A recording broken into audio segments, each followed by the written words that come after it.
Highest run, player of the tournament, champion, তিনটা trophy almost বলা যায় আপনার। কোনটা সবচেয়ে প্রিয় এই মুহূর্তে? সত্যি কথা বলতে চ্যাম্পিয়ন হওয়ার ট্রফিটা আমার কাছে সবচেয়ে বেশি ইম্পর্টেন্ট। মানে ব্যাপারটা অনেকটা এরকম যে ব্যক্তিগত অর্জন নিয়ে অমিত হাসান তেমন ভাবে না। না, সত্যি কথা বলতে ব্যক্তিগত অর্জন আমি তত চিন্তা করি না। আমি একদম শুরু থেকে একটু শুরু করতে চাই আপনার গল্পটা। আপনি 19 লেভেলেও খেলেছেন, 19 থেকে যখন বাদ পড়লেন এরপর কী হলো আসলে? 19 থেকে আমি বাদ পড়িনি, শুধু আপনার ওয়ার্ল্ড কাপটা মিস করছি। আর না হয় আমি সবগুলো ক্যাম্পে ছিলাম, ম্যাক্সিমাম সিরিজেই ছিলাম আমি। এরপর কি হলো ওয়ার্ল্ড কাপের পর? ওয়ার্ল্ড কাপের পরে আপনার এনসিএলে সুযোগ পেয়েছি। তো ওইখানে খুবই ভালো একটা সিজন গিয়েছে, ওই সিজনে প্রায় 500+ রান করেছিলাম আমি। তো ওই দিক থেকে এইচপি ক্যাম্পে ডাক পেলাম, তো ওই দিক থেকে আবার যাত্রা শুরু। ওই 19 থেকে এনসিএল এই জার্নিটাতে বোধহয় হান্নান সরকার, রাজেন স্যারেরও একটা বড় ভূমিকা আছে। জি, সত্যি কথা বলতে হান্নান স্যার আর রাজেন স্যারের আন্ডারেই ছিলাম আমি, তখন ওনাদের সাথে কথা হইতো। যখন মানে ওই ফার্স্ট সিজনে প্রথম ম্যাচ আপনি সেঞ্চুরি দিয়ে শুরু করলেন, মানে প্রেশার ছিল কি যে শুরুতেই মানে একটা নিজেকে প্রমাণের তো একটা ব্যাপার থাকে ইয়াং হিসাবে? না, আমি ওই রকম প্রেশার নিয়ে ক্রিকেট খেলতে মানে পছন্দ করি না, কারণ যখন আমি অ্যাজ এ ব্যাটসম্যান হিসাবে মাঠে যাই তো চিন্তা করি আমি আমার প্রসেস অনুযায়ী ম্যাচটাকে এনজয় করা। এইবার আপনি ডাবল সেঞ্চুরি করেছেন আপনার কেরিয়ারের প্রথম, এবং ইভেন এই এনসিএলেরও একটাই ডাবল সেঞ্চুরি, ওইটাও আপনার। কিন্তু আমার প্রশ্নটা হলো, এই ডাবল সেঞ্চুরি ইনিংসটা আপনার খুব বেশি প্রিয়, নাকি ওই প্রথম সিজনের রংপুরের ইনিংসটা 186? আমার কাছে অবশ্যই ডাবল সেঞ্চুরিটা বেশি মানে ভালো লাগছে। মানে এটা আসলে কী কারণে? কারণ 186-এরটা ছিল হচ্ছে আপনার টিমকে সেভ করার একটা জায়গা, কারণ আপনি খুব ভালো খেলে সেভ করেছেন। 200টা একটা অনেক বড় অর্জন, যেটা বিলিভ করায় যে আমার পক্ষে সম্ভব। কোনটা আসলে?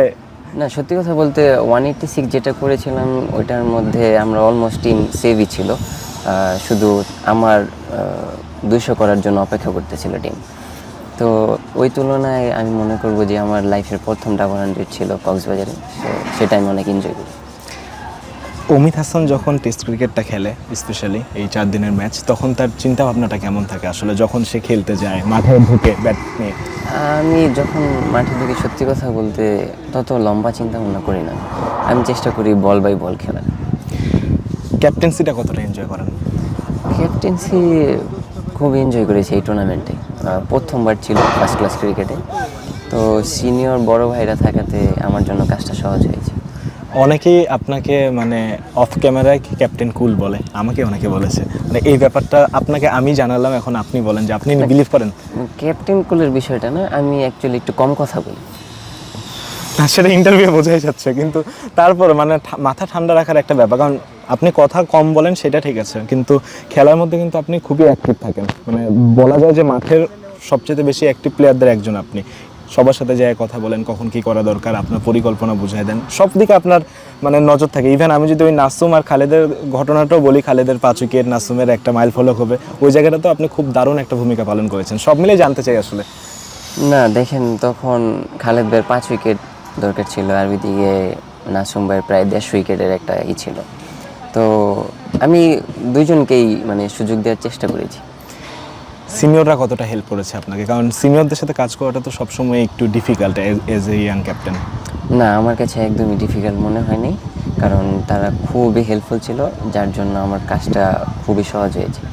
আর যারা আপনার চাইতে ছোট, তারা তো স্বাভাবিকভাবে আপনাকে দেখেই অনেক বড় কিছু স্বপ্ন দেখবে, কারণ আপনি এনসিএলের বলা যায় সবচেয়ে বড় হিরো একটা ছিল সিলেট দলের। তো তাদের প্রতি আপনার পরামর্শ কেমন ছিল, অথবা কীভাবে হ্যান্ডেল করেছেন? ছোট বলতে ওই রকম না, কারণ আমরা ছোট অথবা সেম বেচ? ছোট বলতে ওই রকম কিছু না, আমরা সিনিয়র জুনিয়র খুব ফ্রেন্ডলি ছিলাম। আমাদের ড্রেসিং রুমের এনভায়রনমেন্ট বলেন, মাঠের এনভায়রনমেন্ট বলেন, খুব ভালো ছিল। ভবিষ্যতে আবার যদি সিলেট দলের ক্যাপ্টেন্সি করার সুযোগ আসে, আপনি ভবিষ্যতে আবার ক্যাপ্টেন্সি করার জন্য প্রস্তুত থাকবেন সবসময়? ইনশাল্লাহ। এই ব্যাপারটা আমি জানি না কেউ নোটিস করেছে কিনা, আপনার ব্যাচের হোক অথবা আপনার চাইতে ছোট অথবা আপনার সমবয়সী, সিনিয়রদের কথা বাদ দিলাম, যখনই কেউ ব্যাটিং করতে নামে ব্যাটে কোনো না কোনো স্ট্রিকার থাকে, স্পন্সর থাকে। অমিত হাসান দিনের পর দিন রান করে গেছেন ঘরোয়া ক্রিকেটে, বাট অমিত হাসানের ব্যাটটা ফাঁকা। বাট আমার প্রশ্নটা হলো, মনে হচ্ছে কিনা যে এখন হয়তো ওই ব্যাটেও কোনো কিছু লাগতে যাচ্ছে? ওই রকম কিছু সত্যি কথা বলতে আমি চিন্তা করতেছি না, যখন আসবে ইনশাল্লাহ তখন দেখা যাবে। তারপর মানে আপনি নিজে কখনো এটা নোটিস করেছেন কি? না, এটা নিয়ে আমি অ্যাকচুয়ালি ওরকম চিন্তা করি না। এমসিএল শেষ, মানে 4 দিনের ম্যাচ শেষ, সামনে টি20। খুব স্বাভাবিকভাবেই অমিত হাসানের নামের পেছনে একটা ট্যাগ লাগানো থাকে যে অমিত হাসান টেস্টের জন্য খুব ভালো। অমিতের জন্য এবার একটা বড় চ্যালেঞ্জ টি20তেও নিজেকে ভালো মতো প্রুভ করার। এইটাকে আসলে কিভাবে দেখছেন? চ্যালেঞ্জ হিসাবে কি দেখছেন? না, সত্যি কথা বলতে আমি চ্যালেঞ্জ হিসেবে দেখতেছি না, কারণ যারা টেস্ট ক্রিকেটে ভালো খেলে তারা দেখবেন ওয়ার্ল্ড ওয়াইড সব ফর্মেটেই ভালো খেলার চেষ্টা করে। তো আমিও সামনে টি20তে যদি সুযোগ আসে অবশ্যই ভালো খেলার চেষ্টা করি। পেছনে অনেক মানুষ থাকে, স্পেশালি মানে আমরা যে কোনো টিমের সাকসেসের গল্প যখন করি, খেলোয়াড়দের অ্যাচিভমেন্ট নিয়ে কথা বলি, পেছনে কোচরা থাকে, পেছনে টিম বয়রা থাকে। পেছনের হিরোদের নিয়ে যদি একটু কিছু বলতেন অ্যাজ এ ক্যাপ্টেন। পেছনের হিরো বলতে টিম ম্যানেজমেন্টে যারা ছিল তারা খুবই সুন্দর ভালোভাবে আমাদের অর্গানাইজ করে দিয়েছে, যার জন্য আমাদের কাজটা সহজ হয়েছে। টিম বয় টিম বয় দারুণ, আমাদের 3জন টিম বয় খুবই ভালো কাজ করেছে। ওরা দেখা যায় সকালে আসে, তারপরে সন্ধ্যায় যায়, যাওয়ার পরে দেখা যায় অনেকের মাসাজ থাকে, তো অলমোস্ট দেখা যায় ওরা 12-14 ঘন্টা কাজের মধ্যেই থাকে। তো ওদের অবদান মানে মুখে বলে ভাষায় প্রকাশ করার মতো না। আপনার ব্যাটিং দিনে দিনে অনেক ইমপ্রুভ হয়েছে। সো এই ইমপ্রুভমেন্টের পেছনে কোন পার্টিকুলার 1, 2, 3টা ঘটনা অথবা 1, 2, 3জন মানুষকে আসলে কৃতিত্ব দিতে চাবেন অথবা ধন্যবাদ দিতে চাবেন? ধন্যবাদ দিয়ে আমি ছোট করতে চাই না, কারণ তাদের অবদানটা খুবই বড়। যেমন রাজিন স্যার, হান্নান স্যার, আর ছোটন স্যারের কথা না বললেই নয়, যার কাছে আমি ঢাকা মেট্রো এজ লেভেল থেকে শুরু করেছিলাম। আর আরেকটা মানে কোনো ক্যাম্প অথবা কোনো কিছু যেটা আপনার হ্যাঁ, করেছে? সত্যি কথা বলতে এইচপি ক্যাম্পে আমি খুবই ভালো ফ্যাসিলিটিস পেয়েছিলাম, ভালো কাজ হয়েছে, তো ওটা থেকেই এদিকে ভালো সাকসেস। লাস্ট প্রশ্ন, যেভাবে টুর্নামেন্টটা শেষ করলেন, মানে এর চেয়ে ভালোভাবে শেষ হবে এটা কি এক্সপেক্ট করেছিলেন শুরুতে?